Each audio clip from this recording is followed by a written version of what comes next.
Hello everyone, welcome to Michael's Vlog in the Philippines. This is my second video, and today, like I said, I'm trying to get out as many videos as I can. It may not be a lot, this may be the very last one, but we're gonna try to get as many as possible out before I have to get back to work, because I do got some work I gotta finish up today. Other than the work that I was working on in between that previous video I just made. But today's topic is, hiring my first Filipino contractor. Actually, I've hired two at this point.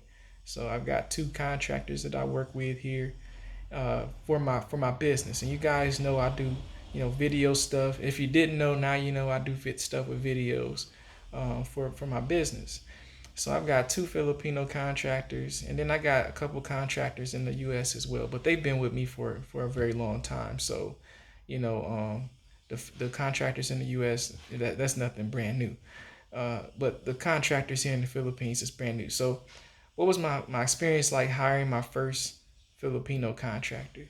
I'll be honest, I was kind of nervous because I don't know what to expect. It's a new experience.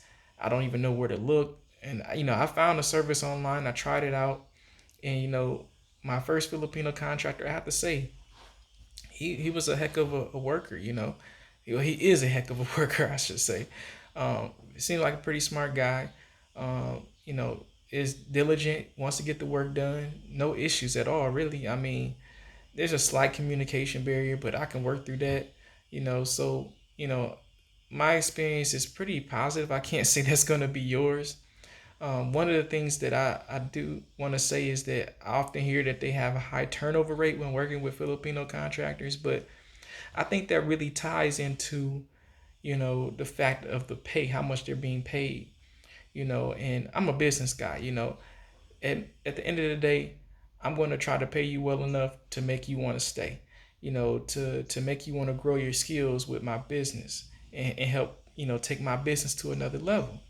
Now, some of the Filipinos that I was talking to around here was telling me, you know, you're paying that contractor too much for the work that he's doing, and I'm looking at, well, at the end of the day, I want the guy to stay around, you know, and secondly, I want him to build his skills up and invest his time and energy into my business so that my business will grow, and I already knew I was paying him way more than what's the norm for a Filipino contractor. But I was looking at, at the end of the day, I want people to be peaceful when they work for me. And if I'm paying him what everybody else is paying him, which is not very much, then how can I expect him to be happy, and how can I expect him to stay around? Or any other Filipino contractors that I hire. So I pay the Filipino contractors I work with very well, and they know that, they very much know that. And, that's why they sticking around with me, because, I'm treating them better than anybody else is treating them at this point, and I don't really know anybody that I haven't even met one person who is, paying Filipino contractors better than what I'm paying them, and this is coming from Filipinos who have businesses, and they telling me, oh, you paying him way, way too much, because I'm paying, I won't go into how much I'm paying them because I want to keep that information private. But anyway, they're getting paid very well. They're getting paid very well for the work that they're doing. And and I'm trying to expand them into different areas. I don't want them to just stay in the video stuff. I want to experiment, develop their skills in a different area. In fact, they even helped me with a project that was outside of video stuff. So, we both worked and collaborated on that. He did an excellent job.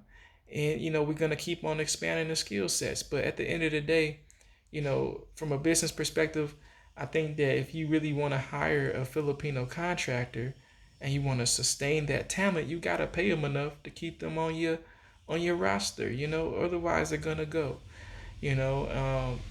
So far my Filipino contractors are very happy working with my company, and I thought I'd just share that with you guys, that you know if you never try, you're never gonna know what the experience is gonna be, and you can't live in fear forever.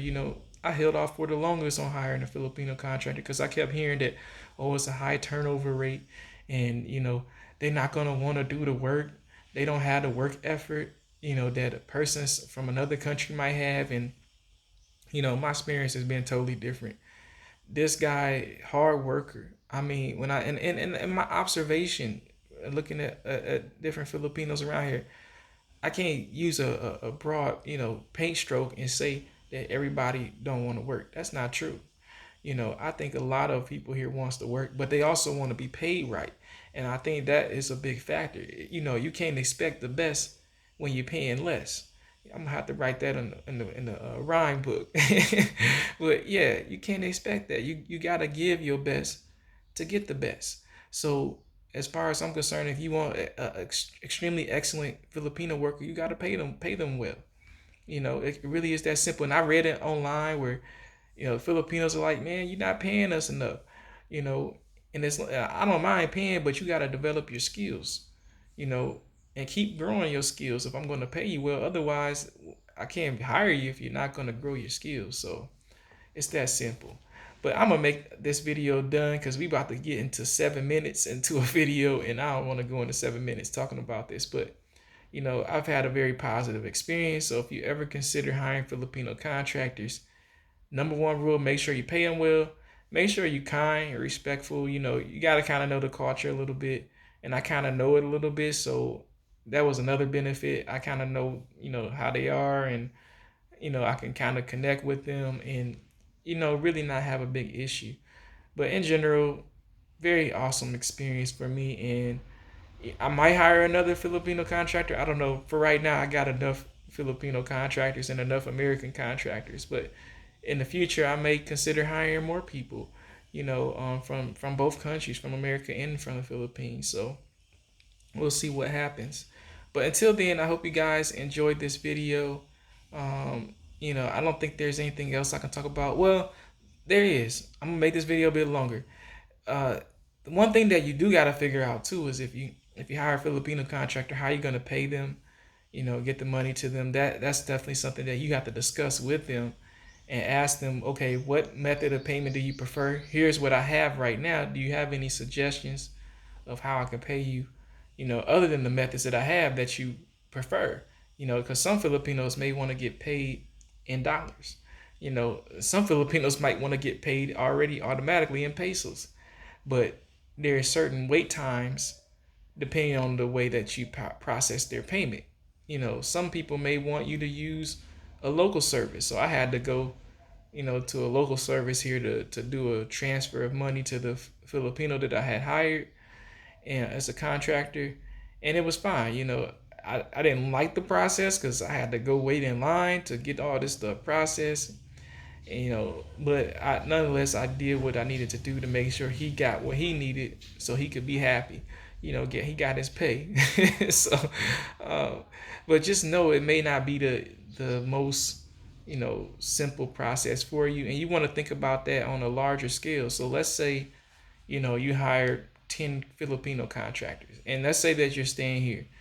Do you really want to go wait in a line for 10 different contractors for up to 30 minutes to an hour, depending on how long the line is? And if you ain't got everything filled out right, you got to go back and start all over. So you got to think about the workflow, of what it would take for you to do that if you're residing here and they want to get paid through a local transfer service. But for me, I can't do that. We're gonna have to try a different method. And I already told some of my contractors that I'm working with that, look, we cannot do this every day. I'm not about to every day that you get paid. I'm not going up there to do no transfers. That's just too much of a pain. But you want to think about that from a business perspective of how much time is it costing you to process the payment. Because that's a big factor if you're doing a direct transfer. So, but anyway, you guys have a great day or night, whatever time it is where you are.